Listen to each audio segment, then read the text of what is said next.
Before dinosaurs showed up, the Earth had a different king. For about 50 million years, the entire planet was basically run by bugs. And these weren't the bugs that you can just step on. We're talking dragonflies with 2-foot wingspans, 8-foot millipedes, 2-foot scorpions, and just absolutely massive insects everywhere. And somehow I find that nobody ever mentions this. So I decided to look deep and really uncover just what life was like back then. So you're probably wondering how bugs got that big in the first place. And the answer is Earth was basically on a different setting back then. This was the Carboniferous Period, about 300 million years ago. And I need you to understand, when I say things are different, I don't mean it was just warmer or there were different plants. The actual air that you would be breathing was different. The atmosphere back then had somewhere between 30 and 35% oxygen. Right now today we're sitting at around 21%. So the Carboniferous air had like 50% more oxygen than what we are breathing today. The air was thick with it.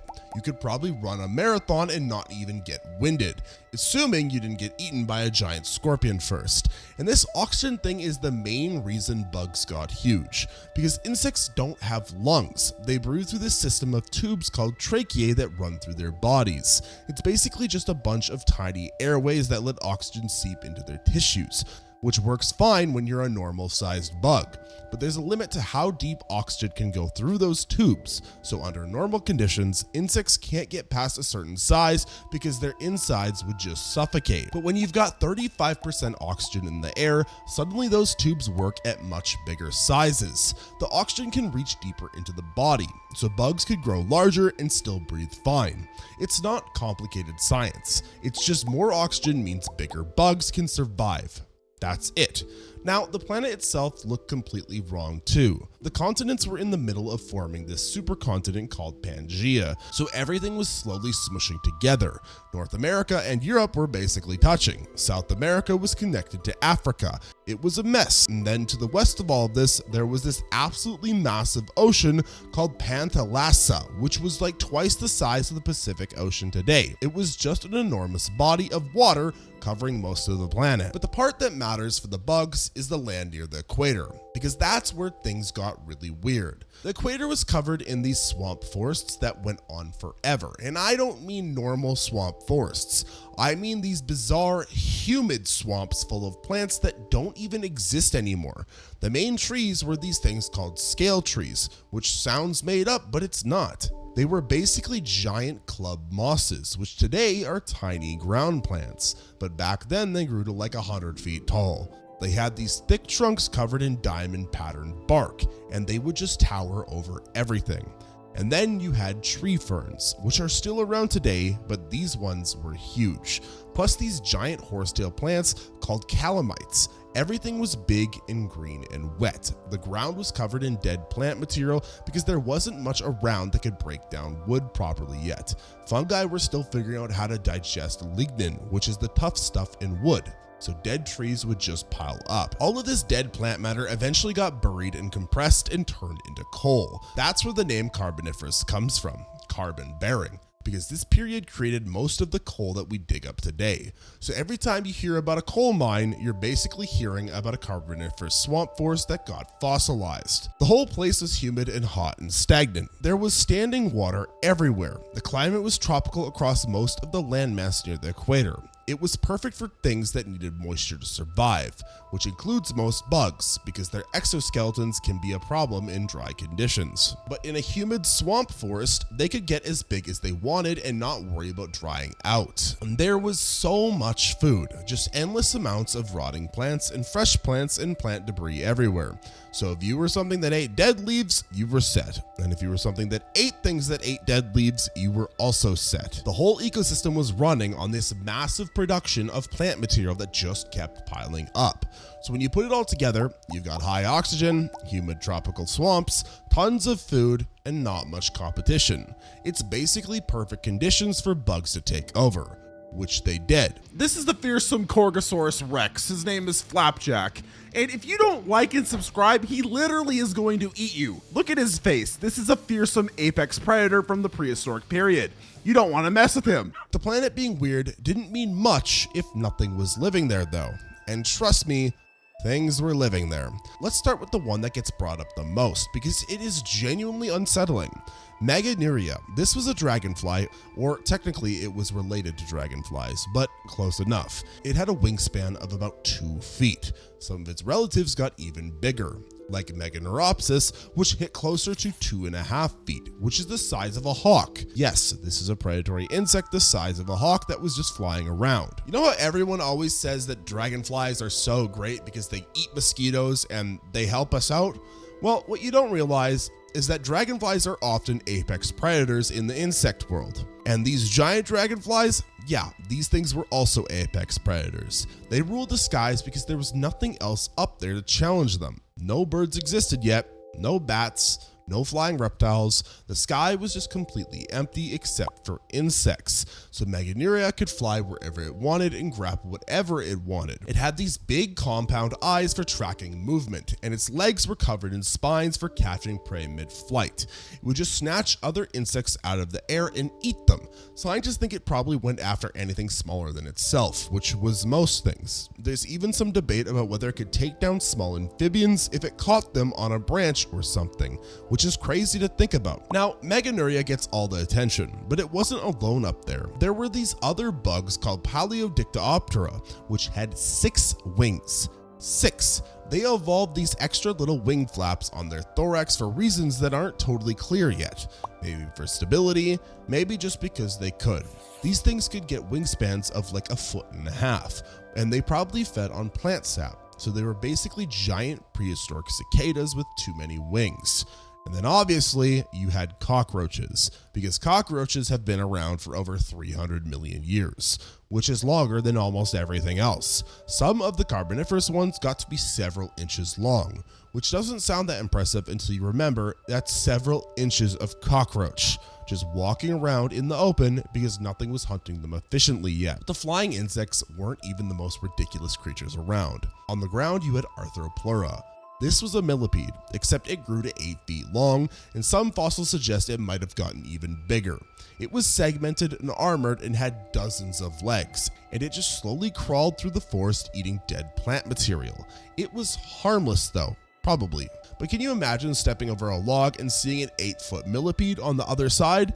I would leave. I would just leave the entire time period. Scientists think that it was a detrivore, which means it ate rotting leaves and wood and whatever else was decomposing on the forest floor, which there was a lot of, so it had plenty to eat. And because it was so big and armored, nothing really messed with it. The early amphibians and reptiles that existed weren't equipped to take down something that size. So Arthropleura just kind of won the forest floor by being too big to bother. And then, because apparently this wasn't enough, you had Pulmonoscorpius, a scorpion that was 2 feet long. It had the pincers, the tail, the stinger, all of it. Fossils show it had pretty good eyesight too, which suggests it hunted during the day. Most scorpions today are nocturnal, but this one didn't need to hide. Its pincers weren't super thick, which means it probably relied more on venom than crushing strength, and some researchers think it could have had pretty potent venom based on the ratio of its tail size to its claw size. So it would grab something, sting it, and let the venom do the work, and it definitely could have hunted small amphibians or reptiles. There just wasn't much around that could stop it. So to recap, you've got hawk-sized dragonflies in the air, 8-foot millipedes on the ground, and 2-foot venomous scorpions wandering around in broad daylight. And somehow, all of this worked as an actual functioning ecosystem, which brings up the question of how any of this was allowed to happen in the first place. Because obviously, something had to make this possible. You don't just accidentally get 8-foot millipedes and 2-foot dragonflies without very specific conditions lining up. And it really comes down to 3 things that all happened at the same time. First, the oxygen. I mentioned this earlier, but it's worth going into because it's the main reason this worked. Again, the insects breathe through these tubes, there's no lungs involved, and the tubes just run over their body and oxygen kind of diffuses into their tissues through them. It's passive, there's no pumping happening, and you know the rest. More oxygen means bigger bugs. The second thing, and this is big, is that there was nothing hunting them. In fact, the skies were completely empty except for insects. There was no birds, no bats, and flying reptiles wouldn't show up for another like 80 million years. So if you were a flying insect, you could just do whatever you wanted up there. There was no evolutionary pressure to stay small and maneuverable to avoid getting eaten by something faster. You could get big and still be fine. And on the ground, the predators that existed weren't that impressive yet. You had some amphibians, sure, but most of them were either small or they stayed in the water. The ones that came onto land were still figuring out how to move around effectively. They weren't exactly apex predators. Early reptiles existed too, but they were tiny. Palm size in fact. They were eating insects, but they were going after the tiny ones. A 2-foot scorpion wasn't worried about a 4-inch lizard. That is not a threat. So insects and other arthropods had this massive advantage where they evolved to handle the land environment earlier than most vertebrates. And then they just got huge because nothing was stopping them. And here's something funny. There's this theory that giant insects stayed dominant right up until birds evolved. And then birds showed up and suddenly insect sizes drop off because birds are really good at eating insects. They're fast, they can maneuver well, and they're actively hunting during the day. So even later, when oxygen levels went back up during the Jurassic, insects didn't get giant again because birds were around by then and they would just eat anything that got too big. Which means that the only reason we had giant insects in the first place is because the skies were empty and they got there first. If anything had evolved flight earlier, this probably wouldn't have happened. And third, and maybe most importantly, there was just absurd amounts of food everywhere. Those swamp forests were producing plant material non-stop. Dead leaves, dead trees, dead everything just piling up. And because decomposers were still pretty primitive, it would just sit there. So if you were something that ate dead plants, you had almost unlimited food. You could eat as much as you wanted and get as big as your biology allowed. And then if you were a predator that ate the things that ate the dead plants, you also had unlimited food. Because the plant eaters were everywhere and they were huge and easy to catch. It was just this perfect setup where every level of the food chain had more resources than it needed. So everything could grow to large sizes without worrying about starving. A giant millipede could lumber around slowly eating rotten wood, and it didn't matter that it was slow because there was rotting wood everywhere and nothing was hunting it anyways. Now obviously these three things didn't work independently. It was the combination that mattered. High oxygen meant bugs could be big. No predators meant they didn't need to stay small, and lots of food meant that they could sustain that size.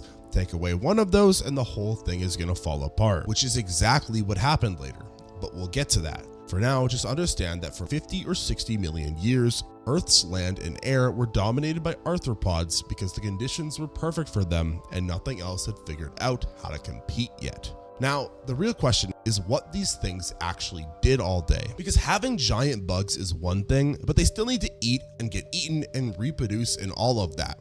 And the food chain that existed back then was genuinely weird compared to what we're used to. At the bottom, you had the plants, the scale trees, and the ferns, and all of that. They're doing photosynthesis, making energy from sunlight, producing leaves and spores and wood. Standard plant stuff, you know the deal. And then they would die and fall over and just sit there decomposing very slowly. And then you had the decomposers and herbivores, things like Arthropleura, the giant millipede just slowly crawling around eating dead plant material. Smaller millipedes and early insects doing the same thing, and some insects were probably eating living plants too, like those 6-winged Paleodictyroptera that fed on sap. So they would poke a hole in a tree and just drink from it all day. And then above that, you had the predators, which is where things get interesting because the predators were also mostly insects and arthropods. Meganeura, the giant dragonfly, was catching and eating other flying insects. It was the top apex aerial predator. Anything smaller than it in the air was potential food, and there's some evidence it might have grabbed small amphibians or early reptiles if it found them sitting on branches. It had the size and the hunting tools to do it. On the ground, you had Pulmonoscorpius, the 2-foot scorpion we talked about, hunting whatever it could catch, probably other large insects, possibly small vertebrates. It had venom, it had good eyesight, and it could move relatively fast. It was doing well for itself. And then you had smaller predators too, because not everything was giant. There were regular-sized carnivorous beetles and early wasps and all sorts of other hunters going after the small prey. So the predator levels were split up by size. Small predators eating small prey and big predators eating big prey. But here's what's weird. In modern ecosystems, the top predators are basically always vertebrates. Lions, sharks, eagles, invertebrates fill in the smaller roles. But in the Carboniferous, the top predators on land and in the air were insects and arachnids. Vertebrates were there, but they were the supporting characters. And there were definitely some large amphibians in the water. Things like E. gyrinus, which could get to 12 or 15 feet long, but they stayed in the swamps and rivers. They weren't dominating the forest floor or the air. So you had this split where water was vertebrate territory and land was arthropod territory. And it worked. The ecosystem was stable for millions of years. The plants made energy, the herbivores ate the plants, and the predators ate the herbivores, and everything balanced out. You'd have Meganeura patrolling above the canopy, Pulmonoscorpius watering the forest floor, and Arthropleura cleaning up dead material, and smaller insects filling in every niche in between. The whole thing ran smoothly because everyone had a role and there was enough resources to go around. The humidity stayed high, so nothing dried out. The temperature stayed warm, so everything could stay active year-round. Food was constantly available because plants grew non-stop and the decomposition was so slow. It's actually impressive that bugs managed to run an entire ecosystem for that long. Most people don't think of insects as ecosystem engineers, but back then they were. They were the dominant force shaping how energy moved through the environment. And one thing you have to remember is that this went on for a really long time. We're not talking about a brief moment in history. Giant insects dominated for over 50 million years. For context, dinosaurs have been extinct for 65 million years. So the age of giant bugs lasted almost as long as the entire time since dinosaurs disappeared. But like I said earlier, stability only lasts until something changes. And around 305 million years ago, things started changing fast. What changed was everything, all at once in the worst possible way. The first problem, the oxygen started dropping. Remember how I said the air had 35% oxygen? Well, that didn't last. By the time you get to the late Permian, which is the period after the Carboniferous, oxygen levels had crashed back down to around 21%, same as today. And for insects that had spent millions of years evolving to be huge because they could, this was catastrophic. Their entire respiratory system was built for high oxygen. Those tracheal tubes worked great when oxygen was abundant, but now oxygen couldn't diffuse deep enough into their bodies anymore. The big ones couldn't get enough air into their tissues, so they suffocated. Not all at once, obviously, but over generations. The giant insects that needed high oxygen to survive just died out. They couldn't reproduce fast enough to adapt. Their bodies were too specialized for a world that didn't exist anymore. And the ones that did survive were the smaller individuals, the ones whose bodies didn't need as much oxygen, so insect sizes dropped. The thing that made giant insects possible, the high oxygen, eventually went away and killed them off. They were completely dependent on it, and then it just disappeared. Now you might be wondering what caused the oxygen to drop, and the answer is the forests. The same forests that created the high oxygen in the first place.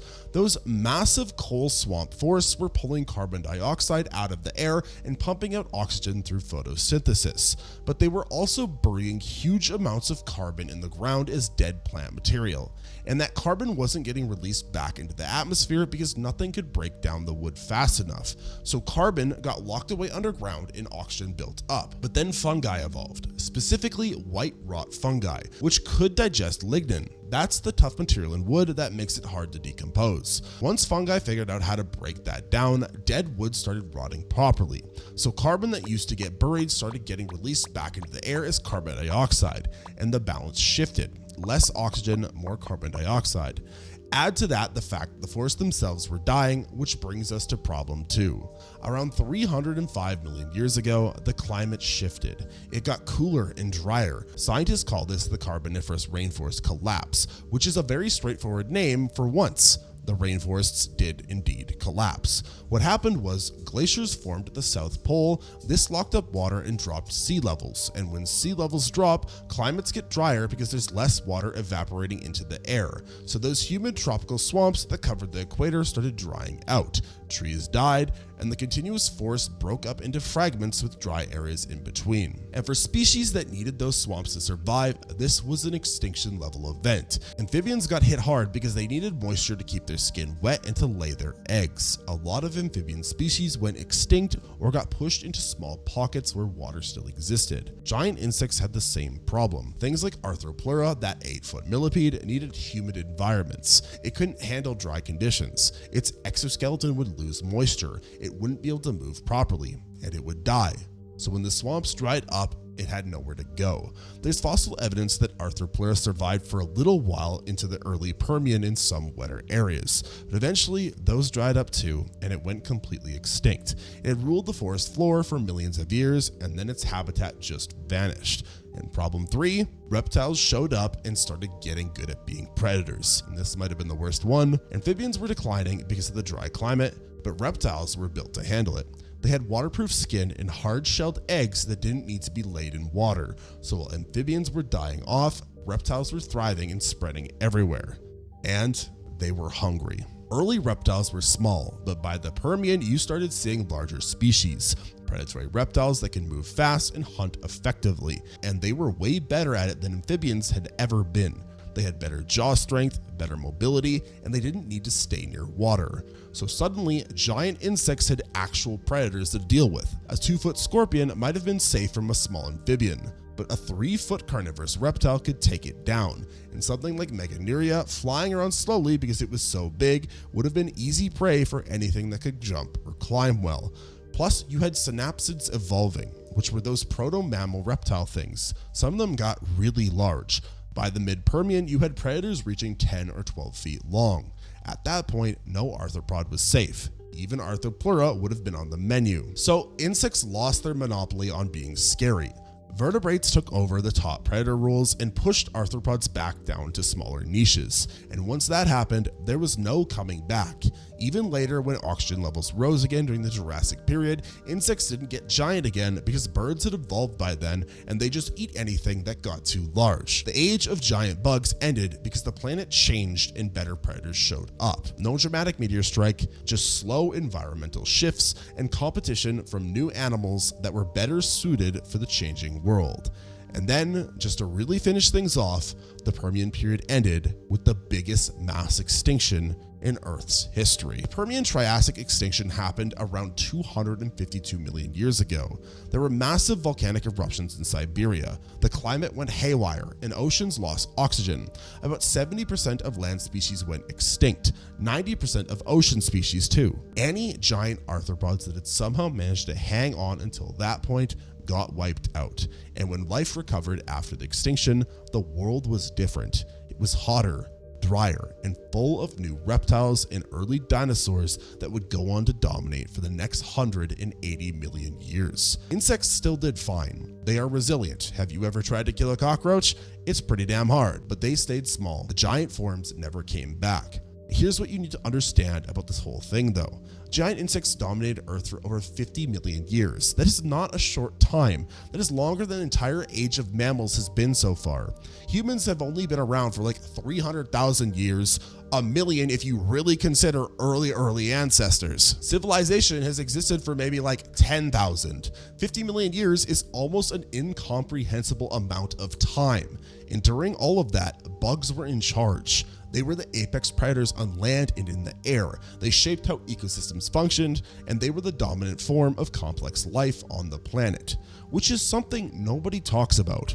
Everybody knows about the dinosaurs, everyone knows about the Ice Age and mammoths, but the age of giant insects gets skipped over like it didn't happen. And it's one of the most important periods in Earth's history because it shows how different the planet can be under different atmospheric conditions. If oxygen levels went back up to 35% today, we wouldn't get giant insects again, because birds exist now. Mammals exist. Hell, we would probably eat them. They wouldn't be able to evolve into large sizes because they would get hunted before they could establish themselves. The window for giant bugs is long gone, which means the Carboniferous was the one and only time this could have happened. It required very specific conditions that came together once and that will probably never line up again. High oxygen, no flying vertebrates, abundant food, and a humid climate, all at the same time. And when you look at modern insects, you're seeing the descendants of those giants. Dragonflies today max out at like 7 inches of wingspan. That's the biggest they get. And that's a dragonfly doing pretty well for itself. But it is nothing compared to Meganeura with its 2-foot wingspan.